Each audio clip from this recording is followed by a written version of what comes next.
de vous laisser la parole pour quelques questions, nous allons modifier un peu notre programme. François Biot-Lecner va nous parler tout de suite de la mission sociale du chrétien et c'est lui qui vous donnera la parole pour vos questions avant de conclure le colloque. Merci. Chers amis, ayant à peu près le même âge que François-Xavier Bellamy, je suis aussi Ça se voit pas. vous n'êtes pas très aimable en tous les cas. Ne me mettez pas en condition pour mon topo.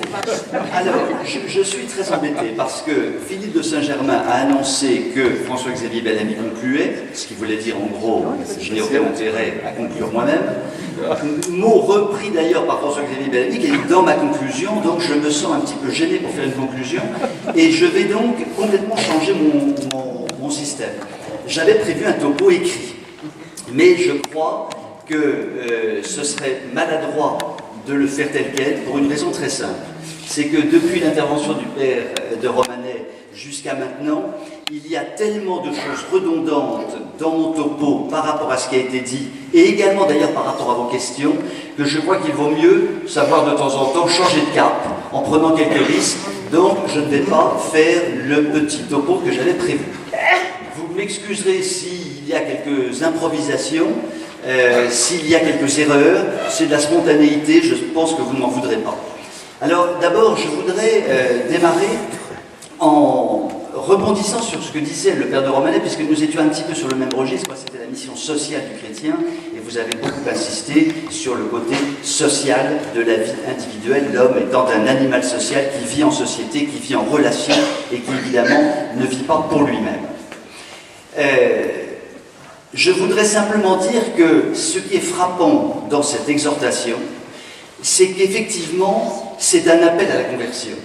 Et moi, je ne vois finalement rien d'autre qu'un appel puissant à la conversion de chacun.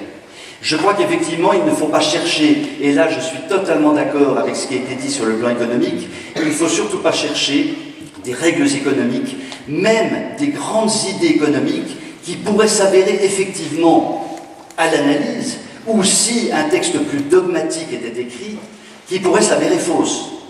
Je pense que le pape s'est exprimé très librement, je dirais même, et je vais peut-être vulgariser trop son propos, mais comme finalement un curé qui fait un sermon, bon voilà, il y a un sermon, on en prend une partie, on en prend tout, on peut critiquer, on est très libre par rapport à ça, et on attend effectivement des choses plus dogmatiques, plus profondes, plus élaborées, qui serviront ultérieurement de cadre beaucoup plus précis.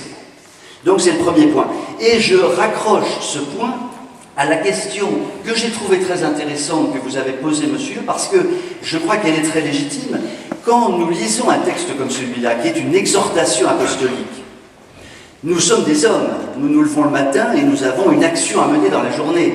Logiquement, nous nous disons, que faisons-nous le matin et comment allons-nous organiser notre journée?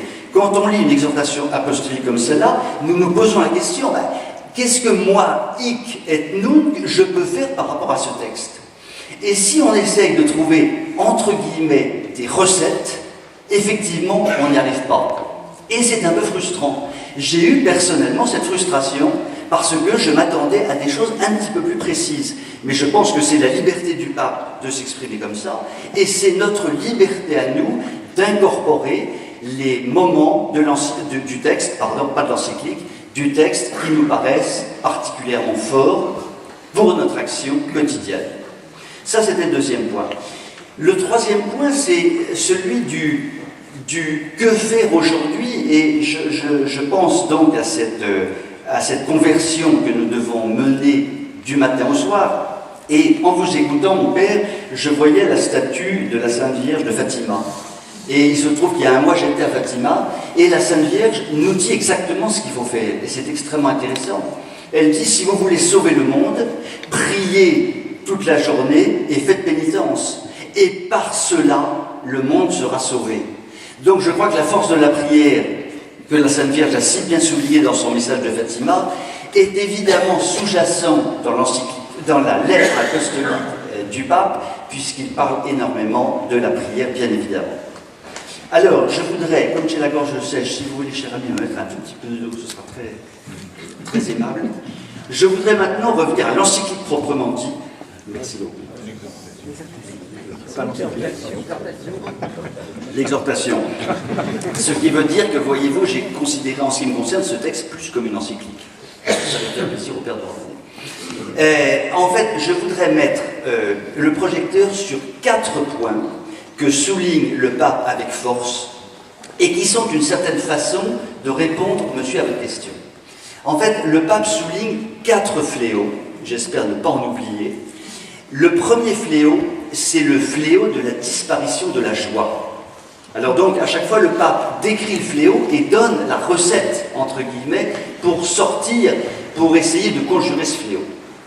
La disparition de la joie, c'est le fait que nous soyons submergés, alors je serai très rapide parce que ça a été dit plusieurs fois, par cette espèce de surconsommation qui nous envahit, qui nous fait littéralement mourir, parce qu'elle nous emprisonne dans l'immédiat, le rapide, le factice, le superficiel. Ce sont des mots employés par le pape, ce n'est pas moi qui les emploie. Donc le pape manifeste une grande inquiétude en disant « mais cette disparition de la joie, c'est tout simplement impossible, car dans notre mission d'évangélisation, nous devons être joyeux. » Et en fait, il donne 2 recettes pour que nous soyons joyeux. La première recette, pardonnez-moi d'être trivial, mais c'est un mot que j'emploie parce que c'est presque ça. Il nous demande de simplifier notre vie, notre mentalité, notre esprit. Et il cite, dans son exhortation, l'exemple de grands dirigeants qui, par leur simplicité et leur authenticité, font un bien fou dans leur vie personnelle et dans leur vie professionnelle. Donc la simplification. Et la deuxième chose, c'est le développement de l'amour pour les autres. Il insiste énormément là-dessus, donc ça a été dit plusieurs fois, je ne reviendrai pas là-dessus, mais cet amour authentique pour autrui, plus la simplicité, le dépouillement, sont 2 méthodes pour retrouver la joie.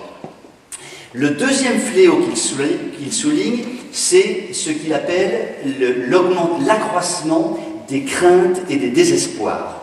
L'accroissement des craintes et des désespoirs. Et il nous pointe du doigt, nous les chrétiens, en disant « vous les chrétiens, vous êtes actuellement en train de rentrer dans ce cycle-là. » Alors la crainte et le désespoir, c'est le fait d'être complètement écrasé par un monde qui effectivement va plutôt mal et qui fait que nous nous rétrécissons sur nous-mêmes et que nous nous fixons nos propres objectifs personnels qui sont finalement de survivre le mieux possible dans ce contexte catastrophique.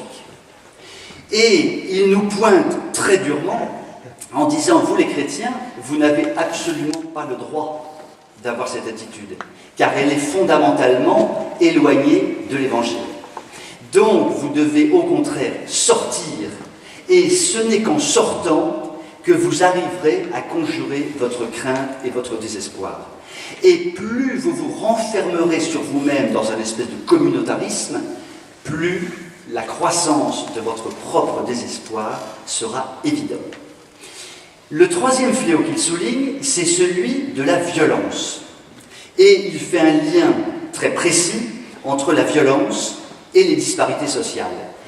Et le pape nous dit, vous êtes violents. Alors il ne le dit pas comme ça, je résume, mais par la façon dont vous êtes dans le monde, vous faites preuve de violence. Pourquoi ? Parce que vous rentrez, alors François-Xavier Bellamy a employé pas mal de fois ce mot-là, vous rentrez dans une ère d'indifférence qui fait que vous ne vous occupez plus d'autrui, que les disparités sociales s'accroissent et que celles-ci, en fait, ébranlent en profondeur les piliers de la société.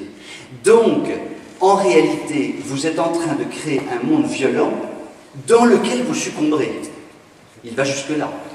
Donc, nous avons un devoir de, par notre action à 2 niveaux, je vais expliquer ces 2 niveaux, être en permanence dans une diminution de la violence. Alors, les 2 façons de diminuer la violence, donc, vous voyez, on est vraiment dans le domaine des recettes très concrètes. La première action, c'est au niveau, appelons ça, général.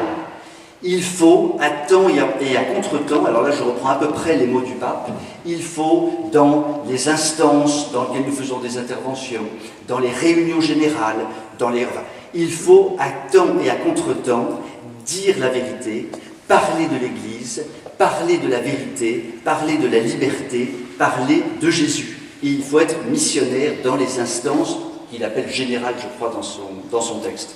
Et au niveau particulier, il faut développer une véritable empathie. Il faut développer un dialogue fondé véritablement sur l'écoute, la confiance, la véritable parole authentique, tout ce que vous connaissez par cœur, mais là aussi il a des mots extrêmement forts, et cela permettra de diminuer la violence. Et puis la dernière chose, le dernier fléau qu'il souligne, c'est celui de ce qu'il appelle l'anonymat. Et il met en exergue, et c'est extrêmement intéressant, le fait que nous sommes dans une société mondiale qui n'a jamais été aussi communicante, et nous n'avons jamais été aussi isolés et aussi anonymes qu'aujourd'hui. Alors là encore, fidèle à ses méthodes, il nous donne des recettes extrêmement précises pour sortir de l'anonymat, pour faire en sorte que nous entrions vraiment en communion avec autrui. Et là, il a des mots extrêmement puissants sur les pauvres, mais on voit bien dans son encyclique qu'il s'agit des pauvres pris au sens le plus large. C'est-à-dire, c'est évidemment la pauvreté de ceux qui sont dans le besoin matériel, mais aussi la pauvreté intellectuelle, morale, religieuse, philosophique, la pauvreté qui véritablement tue l'individu. Voilà les 4 fléaux soulignés par le pape. Et alors là, pardonnez-moi, mais je vais reprendre mon petit topo uniquement pour vous lire ce que je voulais vous dire en conclusion. Parce que là, je ne veux absolument pas improviser. Je connais le texte, mais pas suffisamment par cœur, donc je vais vous le lire parce que je trouve qu'il est une formidable synthèse de ce que chacun d'entre nous peut faire, hic et nunc. Donc, la mission sociale, le pape l'a définie ainsi, notre mission sociale, la mission sociale de chacun d'entre nous. Donc, je le cite intégralement. Je suis une mission sur cette terre, et pour cela, je suis dans ce monde. Je dois reconnaître que je suis comme consumé par cette mission d'éclairer, de bénir, de dissocier, de soulager, de guérir, de libérer. Là apparaît l'infirmière dans l'âme, le professeur dans l'âme, le politique dans l'âme, ceux qui ont décidé au fond d'être avec les autres et pour les autres. Toutefois, si une personne met d'un côté son devoir et de l'autre sa vie privée, tout deviendra triste et elle vivra en cherchant sans cesse des gratifications ou en défendant ses propres intérêts. Et le pape ajoute, pour maintenir vive l'ardeur missionnaire, il faut une confiance ferme en l'Esprit Saint, car c'est lui qui vient au secours de notre faiblesse. Il n'y a pas de plus grande liberté que de se laisser guider par l'Esprit, en renonçant à vouloir calculer et contrôler tout, et de permettre à l'Esprit de nous éclairer, de nous guider, de nous orienter et de nous conduire là où il veut. Chers amis, et ce sera vraiment ma conclusion, puisse l'Esprit Saint développer en chacun de nous la capacité de combattre la tristesse, la désespérance, la violence et l'anonymat qui envahissent notre monde déboussolé. Je vous remercie.